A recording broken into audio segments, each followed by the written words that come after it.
बात करेंगे किसकी? केस। टेंस खत्म हुआ, शुरू क्या हुआ? केस। ध्यान से देखना, एकदम फोकस रखना। केस जो है सर किसी स्थिति का नाम है। केस क्या है? स्थिति का नाम है सर, जो किसकी अवस्था को बताता है? नाउन या प्रोनाउन की अवस्था को बताता है।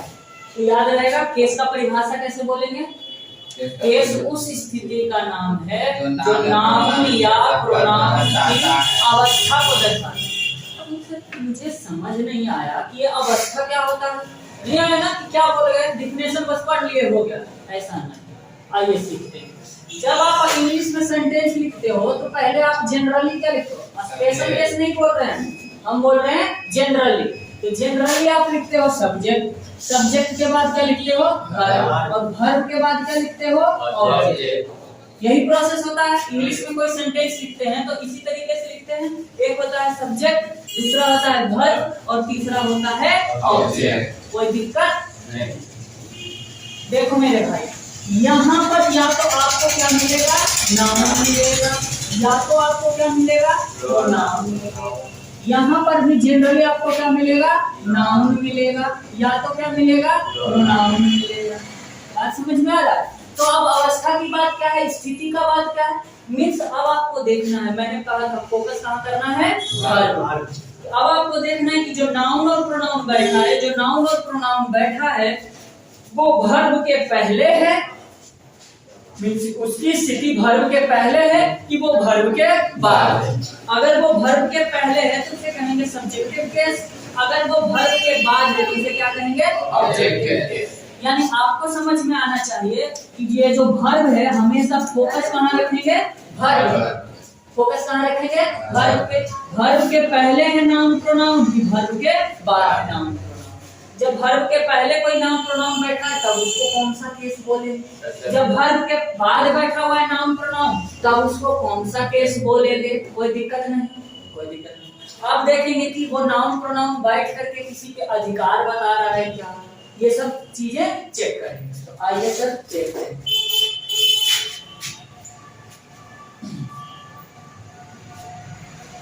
तो आपको डिफिनेशन बताया गया।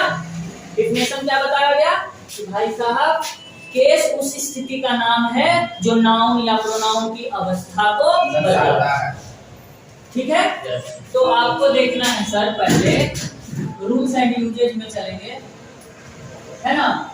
या फिर कहिए सर इसके टाइप की बात करें तो सीधा कितने टाइप का होता है? 3 टाइप का। एक होता है जिसका नाम होता है सब्जेक्टिव केस, क्या होता है? Subjective case. दूसरा होता है कौन सा?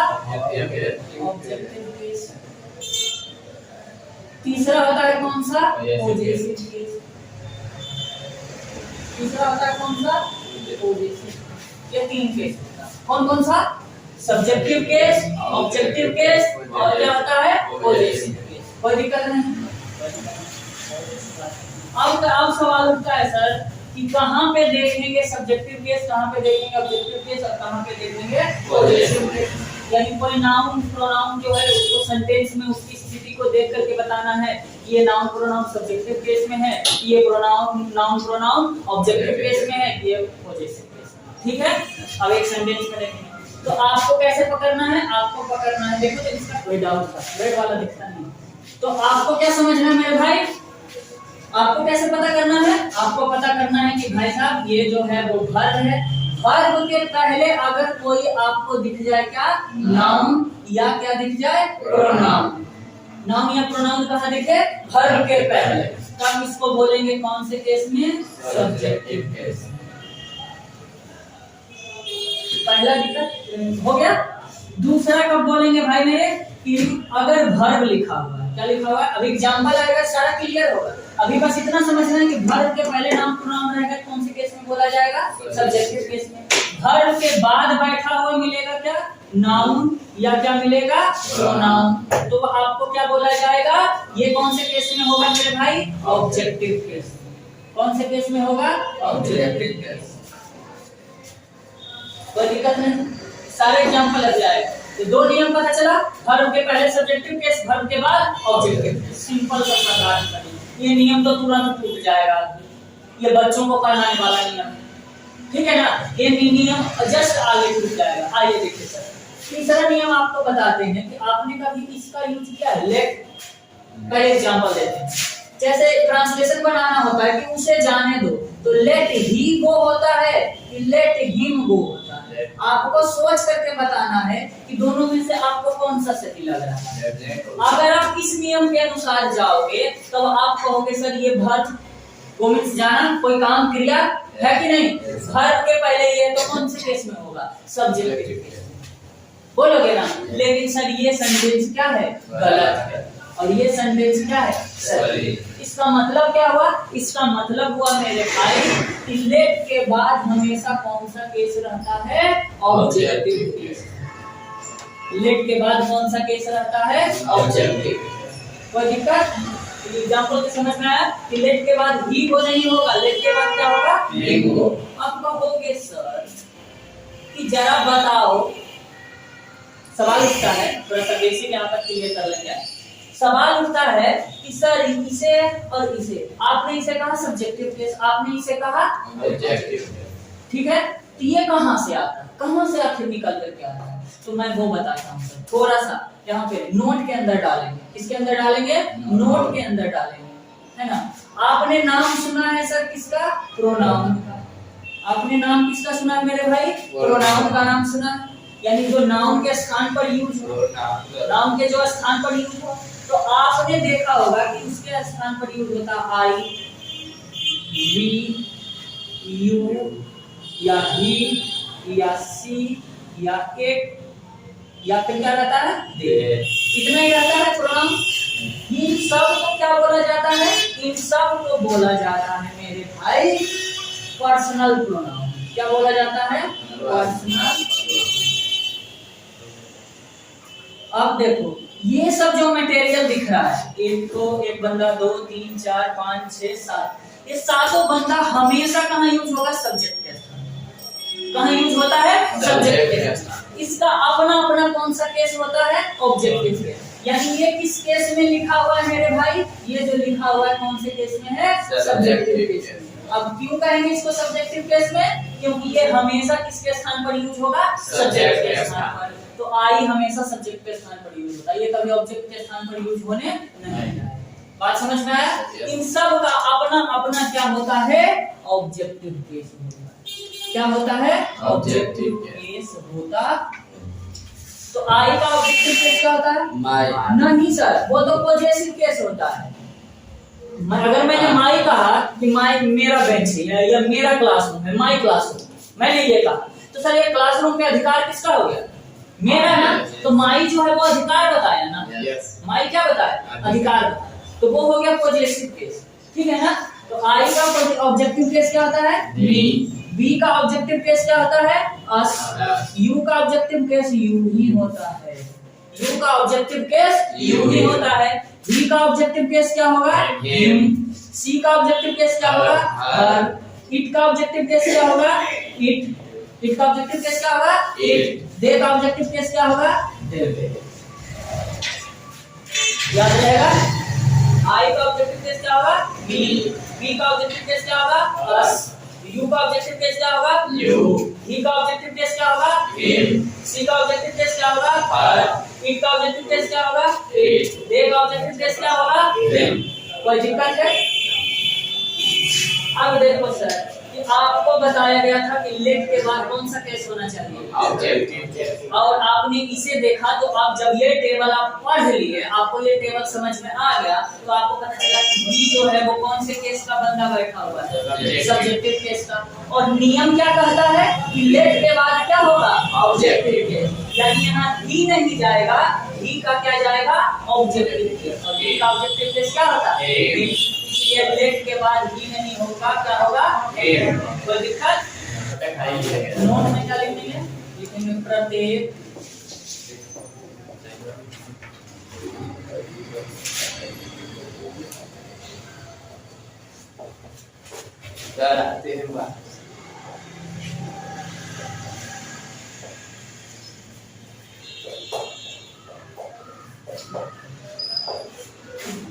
देखेंगे। अब केस कौन सा देखेंगे, पॉजिटिव। केस कौन सा देखेंगे? अभी तक तुम लोगों ने देखा क्या देखा मेरे भाई? अभी तक देखा कि वर्ब के पहले हो नाउन प्रोनाउन तो क्या बोलते हैं, वर्ब के बाद हो नाउन प्रोनाउन तो क्या बोलते हैं, लेट के बाद हो तो क्या बोलते हैं, ठीक है ना। अब बात करेंगे किसकी? Possessive case. किसकी बात करेंगे? पॉजेसिव। ये हमेशा अधिकार बताएगा। क्या बताएगा? अधिकार। ठीक है, क्या बताएगा? अधिकार। तो अधिकार कैसे बताता है वो देखो।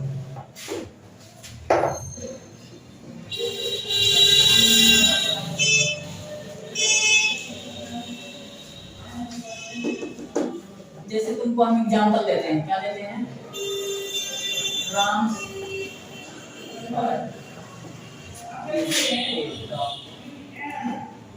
Is a dog. अब आपका दिमाग क्या कहेगा? जो सुनो, आप कहोगे सर ये देखो ये आपको दिखा वर्ब, हेल्पिंग वर्ब है कि नहीं? हेल्पिंग वर्ब है ना, एमी जान का आता है। ये हेल्पिंग वर्ब लेकिन है तो वर्ब ही ना। वर्ब के पहले ये नाउन बैठा हुआ है कौन से केस में? सब्जेक्टिव केस में। आप ऐसा बोलोगे, लेकिन आपको यहाँ दिखना चाहिए सर कि ये इस पे अधिकार बता रहा है कि फादर किसके मेरे भाई? राम। तो सर आपको मालूम है कि जब एप्रोस्टॉप है, इसको क्या बोलते हैं? एप्रोस्टॉप। इसको बोलते क्या है? एप्रोस्टॉप। ठीक है ना। यानी अगर किसी व्यक्ति का अधिकार दर्शाना हो, क्या दर्शाना हो? व्यक्ति का अधिकार दर्शाना हो तो आपको क्या लगाना होता है? एप्रोस्टॉप एस लगाना। जैसे होगा राम की किताब तो आप कहोगे सर राम, बोलोगे? और बोलोगे सर मोहन तो लिखोगे मोहन शर्ट, नहीं बोलोगे किसका शर्ट मेरे भाई? मोहन। तो किसी भी व्यक्ति का अधिकार दर्शाना तो उसके लिए क्या यूज करते हैं? एप्रोस्टॉप एस। क्या बोलते हैं इसको? एप्रोस्टॉप एस। कोई दिक्कत है? नहीं। अब इसके अंदर आपको समझाते हैं कि देखो क्या क्या नियम होता है और क्या क्या कानून होता है। दो को नियम बहुत बेहतरीन वाला बताना है। देखो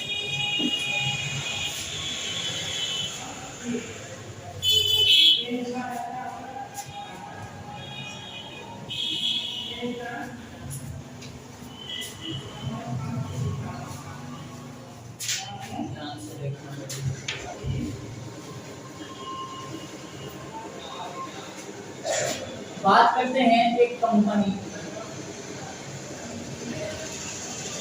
बहुत सारी कंपनियां होंगी, बहुत सारी कंपनियां होंगी, तो हम इसके साथ दो व्यक्ति का नाम लिखते हैं, ठीक है ना।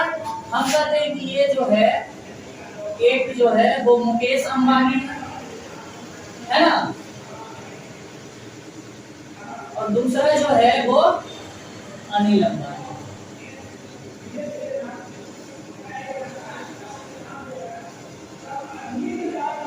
मुकेश अंबानी और अनिल अंबानी, ठीक है। अब आपको क्या समझ में आना चाहिए? देखना है किस तरीके से आपको देखना है भाई, इन कंपनीज पे मुकेश अंबानी का अधिकार है और किसका है? अनिल अंबानी का अधिकार है। क्या दोनों की कंपनियां सेम है? नहीं, दोनों की कंपनियां क्या है? अलग अलग।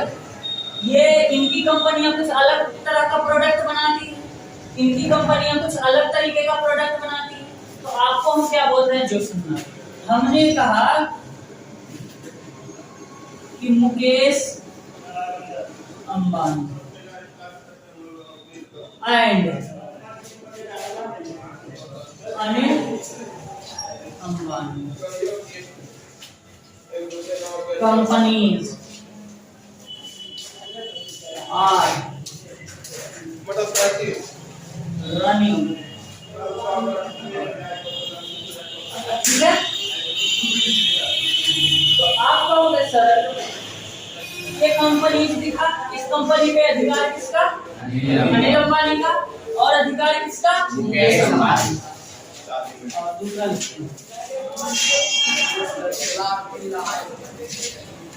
मुकेश अंबानी एंड अनिल,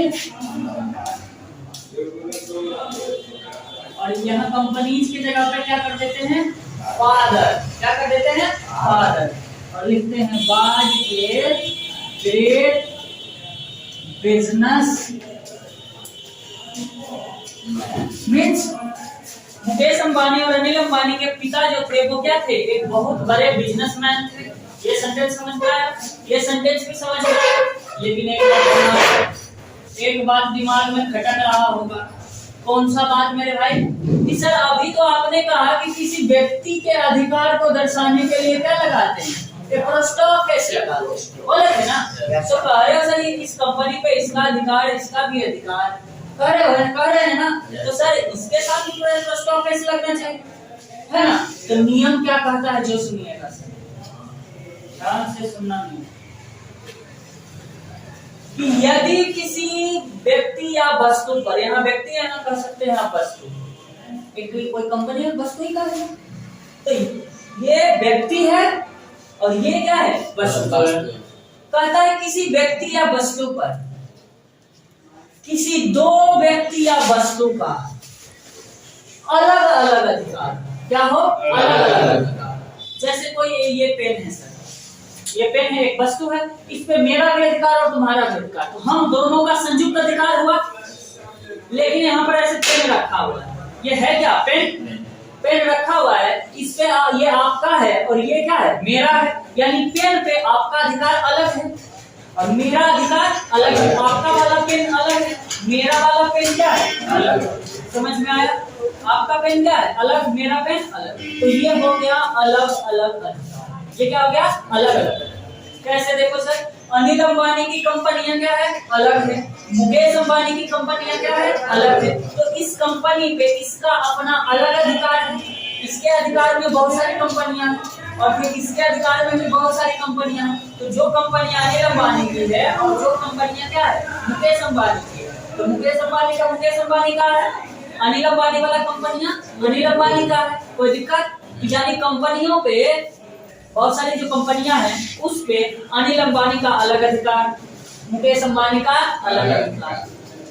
अब बात करते हैं किसकी, फादर। किसकी बात करते हैं, फादर। देखो सर, इस व्यक्ति को फादर ना, कौन है, इस व्यक्ति का। अब बताओ, अनिल अंबानी के भी पिता की बात हो रही है कि नहीं, और मुकेश अंबानी के भी पिता की बात हो रही है कि नहीं। यानी इस व्यक्ति पे इसका भी अधिकार है और इसका भी अधिकार है। दोनों के पिता क्या है, सेम है। तो जो पिता इसके हैं वही पिता इसके हैं। यानी इस फादर पे, यहाँ जो फादर लिखा हुआ है, इस पर इसका और इसका संयुक्त अधिकार है। तो अलग अलग अधिकार, अलग अलग अधिकार क्या होता है, संयुक्त अधिकार क्या होता है, समझ में आया ना। तो अब नियम जान लीजिए। कहता क्या, ध्यान से सुनना। कहता है कि किसी व्यक्ति या वस्तु पर अगर दो व्यक्ति या वस्तु का अलग अलग अधिकार है, तो जब अलग अलग अधिकार है तो इसके साथ भी प्रोस्टॉफेस लगेगा और इसके साथ भी प्रोस्टॉफेस लगेगा। यानी अब ये सेंटेंस क्या लिखाएगा, अब ये सेंटेंस लिखाएगा कि Mukesh Ambani's and Anil Ambani's companies are running well. यानी मुकेश अंबानी की कंपनियां और अनिल अंबानी की कंपनियां अच्छी चल रही है। कब, जब दोनों का अलग अलग अधिकार है। लेकिन कहोगे सर कि यहाँ भी प्रोस्टॉफेस लगा दो, यहाँ भी प्रोस्टॉफेस लगा दो, तो ऐसा नहीं होता है। क्यों? क्योंकि इस व्यक्ति पे इसका भी अधिकार और इसी व्यक्ति पे इसका भी अधिकार। तो जब दोनों का संयुक्त अधिकार हो तो पहले ये लिखा हुआ है और बाद में ये लिखा हुआ है, तो जो बाद में लिखा हुआ है सिर्फ उसके साथ प्रोस्टॉफेस लगा दो। यानी ये सेंटेंस अब सही हुआ। और अब ये क्या बोलेगा कि Mukesh Ambani and Anil Ambani father was a great business.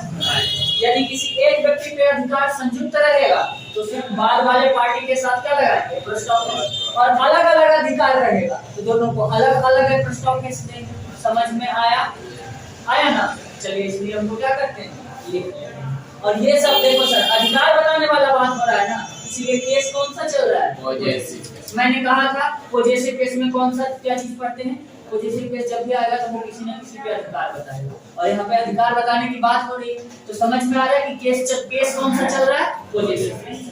ठीक है ना। स्टार बनाइए ऐसे और लिखिए नियम, लिखिए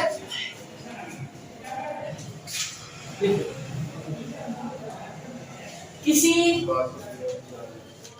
व्यक्ति या वस्तु पर, लिखो किसी व्यक्ति या वस्तु पर, किसी व्यक्ति या वस्तु पर दो या दो से अधिक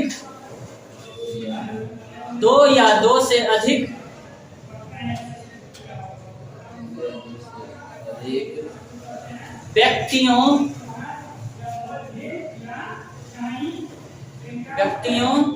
या वस्तुओं का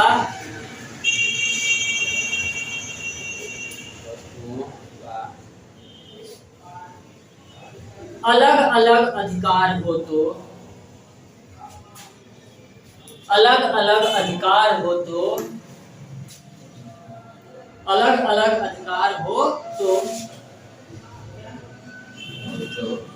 दोनों पार्टी के साथ, पार्टी कैसे लिखा गया है? दोनों पार्टी के साथ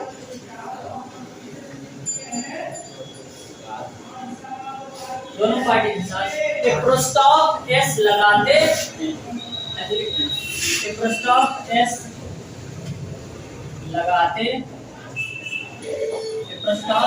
लगाते